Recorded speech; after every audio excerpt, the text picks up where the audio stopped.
made a few modifications to the program since I felt a little bit under recovered already. So I slightly lowered the volume for certain muscle groups. Basically what I did is I moved the pullover to the push day or to the chest arms day, and I'm gonna do it instead of the squeeze press, because the squeeze press is already an exercise that I'm doing for a while. I cannot really make progress on it because it's bothering my shoulder too much when I go heavier, and last time I was also bothering my lats really, and I know that is because I did the leg day before the chest day, and the rack pulls really make my lats pretty darn sore.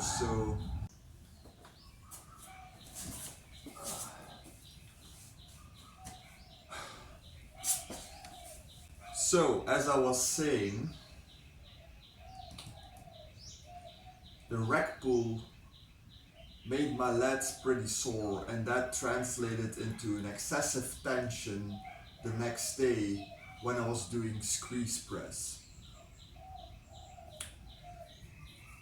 So squeeze press is history, and I'm doing the pullovers instead. And also I will be doing the leg day after the pull day or the back shoulders day, which I'm doing today, and then take the day off before I hit chest arms.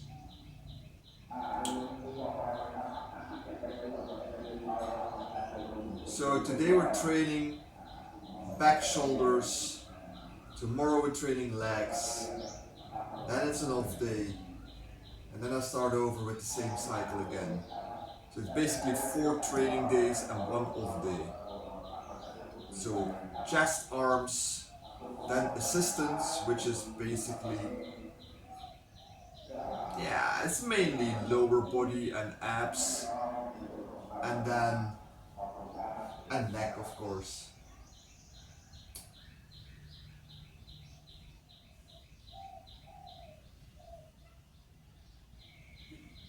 Yeah, then back shoulders, and then legs, and then the off day. So that's the plan.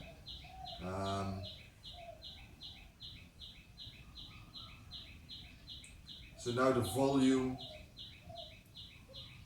is decreased for my anterior delt and my chest. Not that my chest is ever under recovered. My chest is actually never sore, because I'm not able to do exercises that really put that stretch on my chest, like flies, because they bother my shoulder too much. Now, for some reason, pullovers don't. I do think because the force is not coming to the front of the shoulder, but rather to the back. So you're training your posterior delt doing pullovers, right? Not the anterior delt. So that's why I can do those, but they don't really hit my chest as well. I only count, if I do, for example, 3 sets of pullovers, I count them as 1.5 sets for chest. Now, so the volume will be lower for chest anterior delt, but it will be higher for posterior delt, back and triceps. But okay, today we're training back shoulders, and I already did I halved the warm up, which is the biceps impingement routine by precision movement, and I continued with stretching of the internal rotators of my left arm because those are tight, and then I did some scap pull-ups, and now I'm gonna roll my forearm because of the golfer's elbow. That one is always pretty fucking tight, so just roll over it for 10 to 12 times, and then I will do hammer curls, hammer pronation, supination.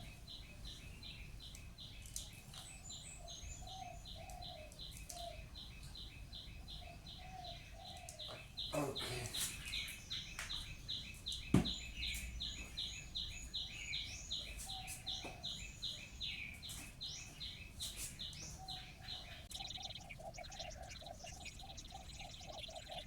Tight forearm flexors are associated with weak supinator. Forearm flexion is associated with pronation. Forearm extension is associated with supination. And because the flexors are too tight, I want to do supinations to activate the opposing muscle groups, which are inhibited. Right?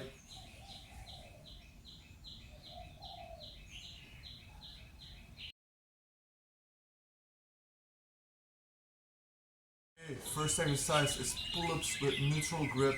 Neutral grip because it's safe from the elbow and shoulder joint. Straps are needed because we don't want to overwork a muscle that's already overworked, i.e. my forearm flexors. I've read on a blog that some people were mentioning to do finger curls for the forearm flexors when they had a golfer's elbow, which doesn't make any sense to me because this muscle is already overworked, so why would you want to work it even more? Okay, if you do finger curls for like 30 to 50 reps and do them sub-maximal maybe to improve blood flow, but you're not gonna train them like with an RP8 and a little bit of a low rep range. I don't really see the point in that. What you need to do is train the opposing muscle group, i.e. forearm extensors, i.e. do forearm or wrist extensions.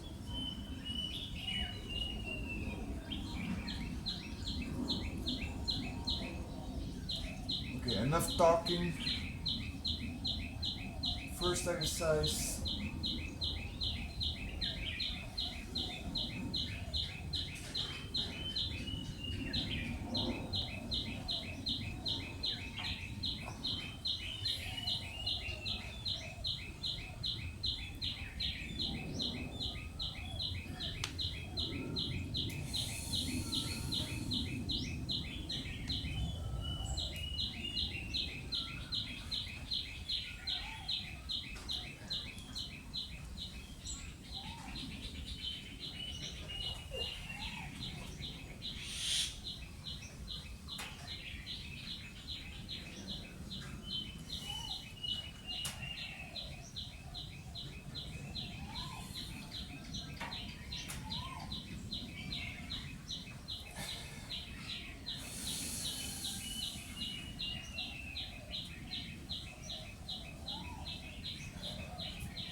Eight reps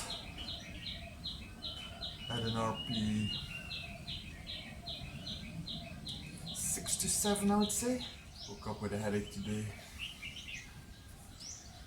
Training usually helps. Coffee helps, but for such a short time sometimes, it helped, but now been 1 hour and I got a headache again. Anyway, Second set.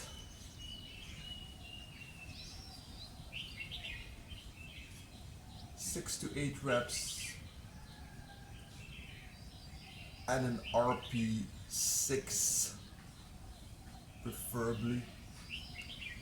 Still explosive up to the last rep.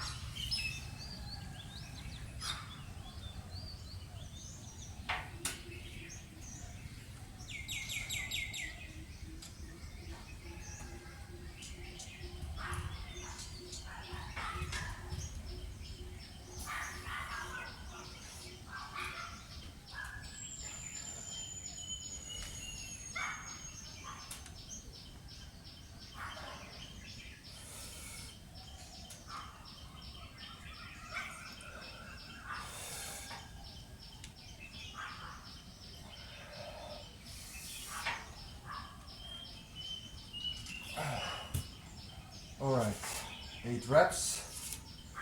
I do think the last rep was an RP7 though. But okay. Not bad. Not bad at all. Next exercise is high rows or single arm rows with pronated grip. Starting left because I got weak rotator cuff muscles, especially infraspinatus on the left side, and posterior delt is weaker on the left side. And my lats are definitely weaker on the left side too. Although with the pronated grip you're more targeting the upper back muscles than the lats, they are still involved. So just did a feeler set with 19 kilograms, 10 reps. I think 24 kilos is heavy enough for the first work set. And I'm aiming for 12 to 15 reps. I'm gonna do 3 sets, straight sets. Let's go.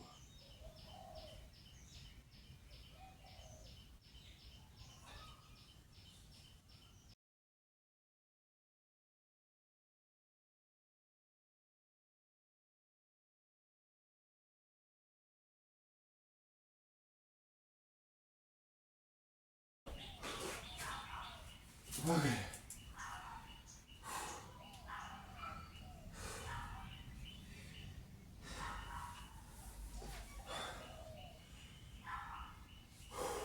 Fifteen reps.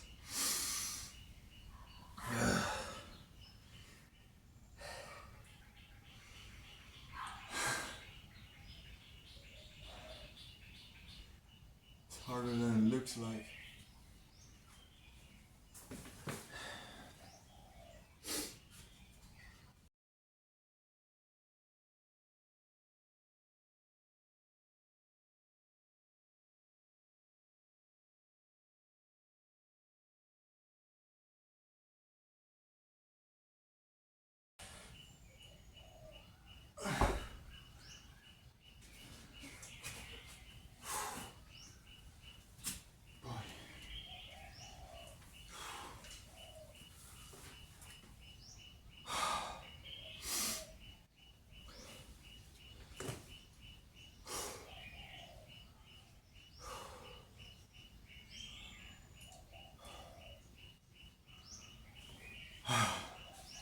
I really gotta watch my posture.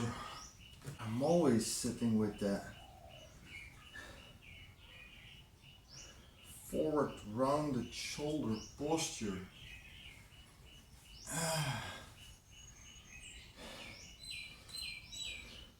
That's also why I think it's a very good thing that my volume for the posterior delt is now substantially higher than the volume for the anterior delt.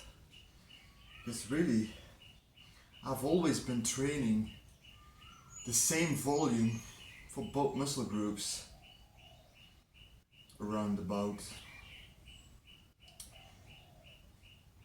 And there's such an underdevelopment of my posterior deltoid. And I keep having that slouched posture, you know.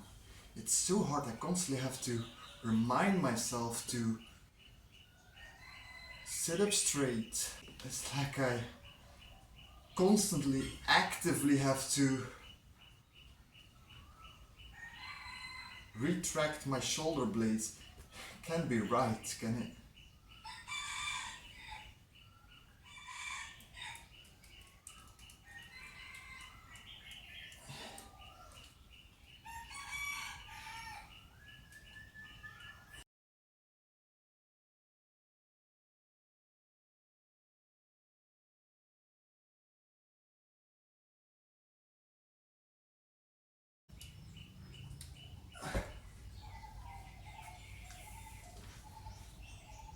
Put on another cup of coffee.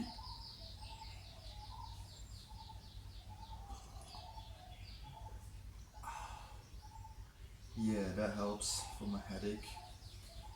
Didn't seem to go away, you know.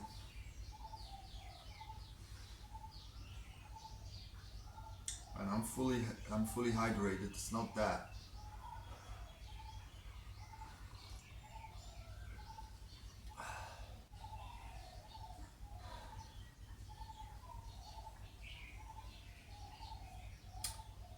It could be my blood sugar is a bit on the low side because yesterday I did not eat my granola. I kind of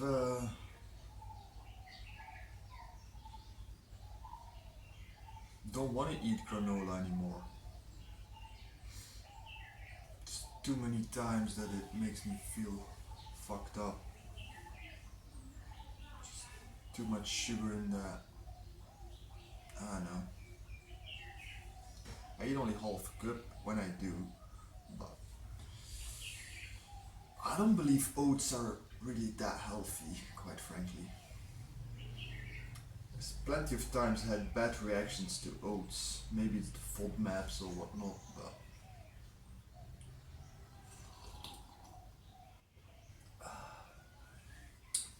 it's definitely not my favorite foods.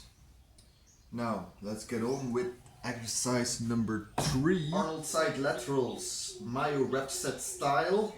Start with the weak side, obviously, which is left.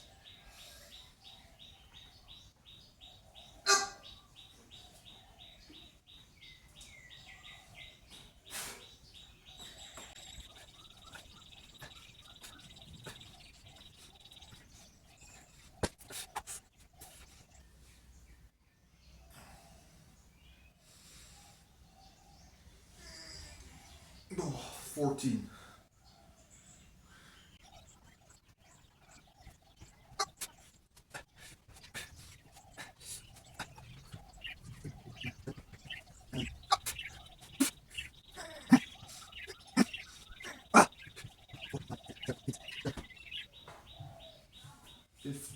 And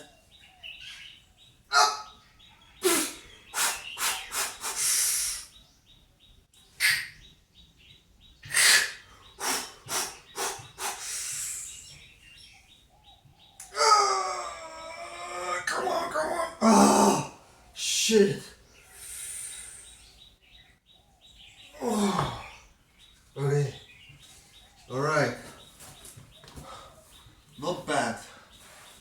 14, 5, 5, 3. Oh, coffee burp. Ready? And one.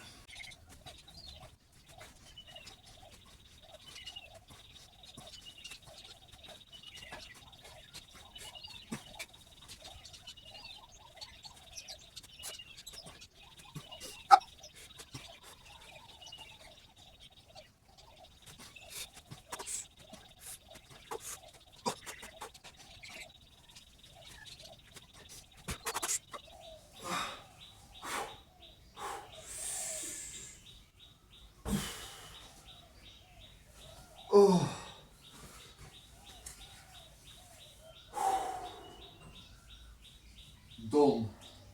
that one.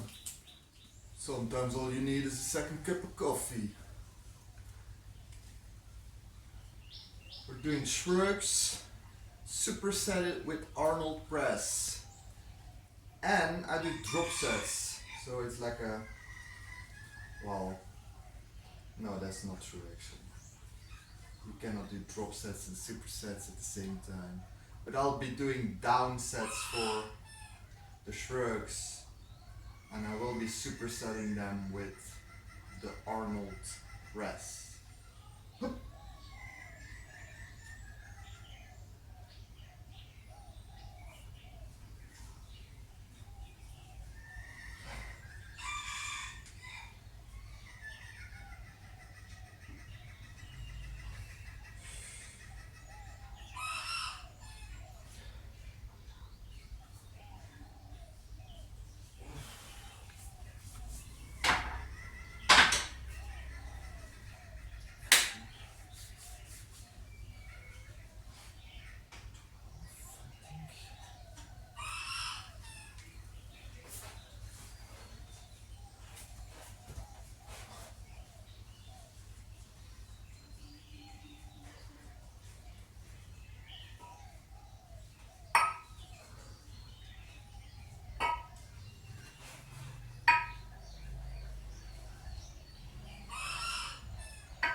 Maybe I shouldn't be doing down sets. Maybe I should do straight sets for dumbbell shrug now that I superset them.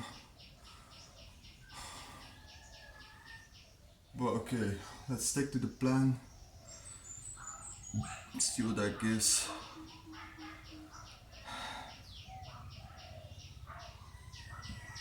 And take 19 kilograms for the second set. Crank out 10 reps.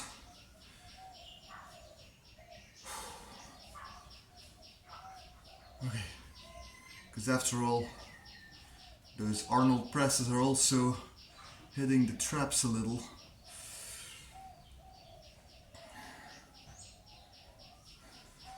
And it is in particular why I like to superset them. Anyway, set number 2.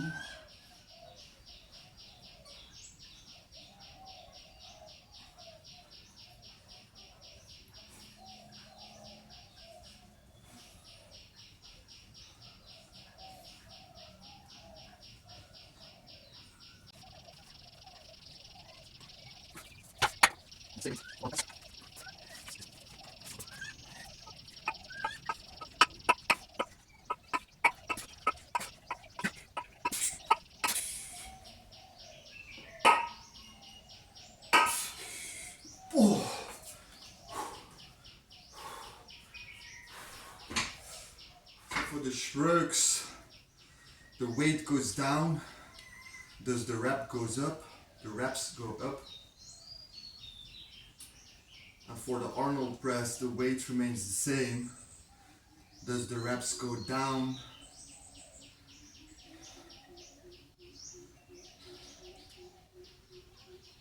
And because I'm supersetting those, I'm actually pre-exhausting my traps. I think it's a good thing to pre-exhaust my traps because then my shoulders actually have to work harder to get the weight up.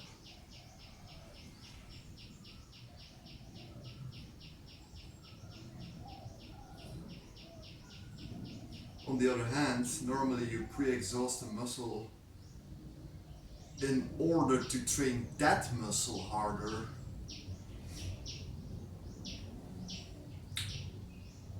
For example, doing flies before bench press to really target the chest. So if I'm doing shrugs before Arnold press, it's actually to really target the traps, which is not a bad thing either.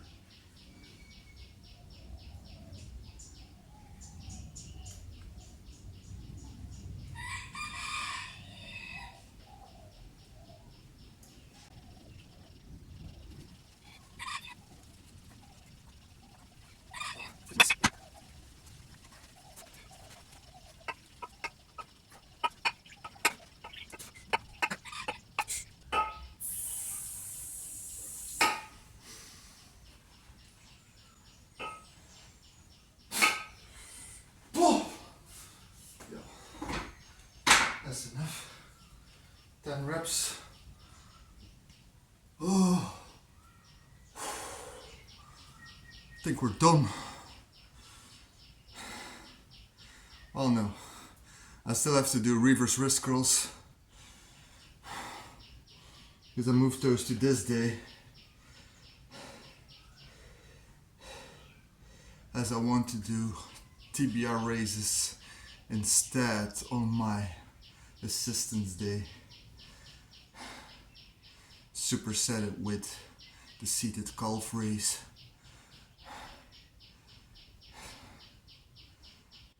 So I see you guys tomorrow for legs.